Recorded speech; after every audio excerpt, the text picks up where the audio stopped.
Well, let's take you live to UN headquarters in New York now, where the Secretary General, Antonio Guterres, is speaking about Gaza. The ceasefire allowed for the release of hostages. The ceasefire ensured the distribution of life-saving aid. The ceasefire proved that the humanitarian community can deliver. For weeks, guns fell silent, obstacles were removed, looting ended, and we were able to deliver life-saving supplies to virtually every part of the Gaza Strip. That all ended with the shattering of the ceasefire. Hope sank for Palestinian families in Gaza and families of hostages in Israel. And I was reminded yesterday when I met again with hostage families. And that is why I've consistently been pushing for the immediate and unconditional release of all hostages, a permanent ceasefire, and full humanitarian access. In times like these, we must be crystal clear about the situation. With crossing points into Gaza shut and aid blockaded, security is in shambles and our capacity to deliver has been strangled. And as the heads of UN humanitarian organizations declared in a joint statement yesterday, and I quote, assertions that there is now enough food to feed all Palestinians in Gaza are far from the reality on the ground, and commodities are running extremely low. End of quote. We must also be clear about the obligations. As the occupying power, Israel has unequivocal obligations under international law, including international humanitarian law and international human rights law.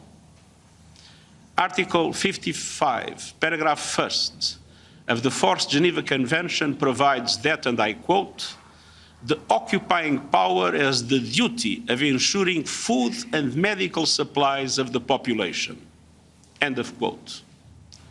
Article 56, paragraph 1 of the Fourth Geneva Convention provides that, and I quote, the occupying power has the duty of ensuring and maintaining the medical and hospital establishments and services, public health and hygiene in the occupied territory. End of quote. It further states that medical personnel of all categories shall be allowed to carry out their duties. And Article 59, paragraph 1st of the Fourth Geneva Convention provides that, and I quote, if the whole or part of the population of an occupied territory is inadequately supplied, the occupying power shall agree to relief schemes on behalf of the said population that shall facilitate them by all means at its disposal. End of quote. None of that is happening today. No humanitarian supplies can enter Gaza. Meanwhile, at the crossing points, food, medicine, and shelter supplies are piling up and vital equipment is stuck. International humanitarian law also includes the obligation to respect humanitarian relief personnel.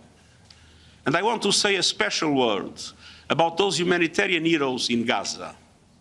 They are under fire and yet doing all they can to follow the path they choose to help people. UN agencies and our partners are ready and determined to deliver. But Israeli authorities' newly proposed authorization mechanisms for aid delivery risk further controlling and callously limiting aid down to the last calorie and grain of flour. Let me be clear, we will not participate in any arrangement that does not fully respect the humanitarian principles, humanity, impartiality, independence, and neutrality. Unimpeded humanitarian access must be guaranteed, and humanitarian personnel must be given the protection that they are accorded under international law. The inviolability of United Nations premises and assets must be respected. And I call once again for an independent investigation into the killing of humanitarians, including UN personnel. We must stick to our core principles, member states of the United Nations must adhere to their obligations under international law. There must be justice and accountability when they do not. The world may be running out of words to describe the situation in Gaza, but we will never run away from the truth. The current path is a dead end, totally intolerable in the eyes of international law and history. And the risk of the occupied West Bank transforming into another Gaza makes it even worse. It is time to end the dehumanization, to protect civilians, release the hostages, ensuring life-saving aid, and renew the ceasefire. Thank you. Make sure to subscribe to our channel to get latest news from Al Jazeera.